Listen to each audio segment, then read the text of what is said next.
সরকারি হিসেবেই ঝড়ে জেলায় ঘরবাড়ি ভেঙেছে ৮০,০০০-এরও বেশি। সচ্ছলরা নির্মাণ করে নিয়েছেন সঙ্গে সঙ্গে, তবে সবার নেই সে সঙ্গতি।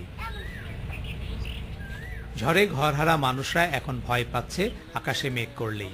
বৃষ্টি এলেই ভিজতে হয় পরিবার পরিজন নিয়ে, নষ্ট হয় দরকারি জিনিসপত্র, আর আছে চোর ডাকাতের ভয়ও। সুদের উপর ৫,০০০ টাকা নিচ্ছি, গরুর উপর ১৬,০০০ টাকা নুন নিচ্ছি, নিয়ে একটা ঘর খাড়া করছি। এখনো একটা ঘর আমার মাটির উপর পড়েই আছে, আর সোল পড়লে আমি খুব কষ্টই আছি। সরকারি কর্মকর্তারা অবশ্য বলছেন, ঝড়ে ক্ষতিগ্রস্তদের সহায়তা একটি চলমান প্রক্রিয়া। যাদের সঙ্গতি নেই, ঘর তুলতে তাদের সহায়তা দেয়া হচ্ছে। ৫,০০০ বান্ডেল টিন এবং ওই টিনের সাথে নির্মাণ কাজের জন্য ১.৫ কোটি টাকা চাওয়া হয়েছে।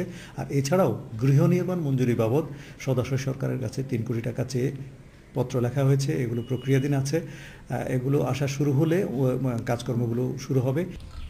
তবে এই সহায়তা সবার ভাগ্যে জুটবে কিনা তা নিয়ে আছে সংশয়, কারণ ক্ষতিগ্রস্তদের যে তালিকা করা হয়েছে তাতে নাম ওঠেনি অনেকেরই। এখন পর্যন্ত কোনো তালিকা আমাদের করলো না, আমরা কিভাবে সাহায্য পাবো?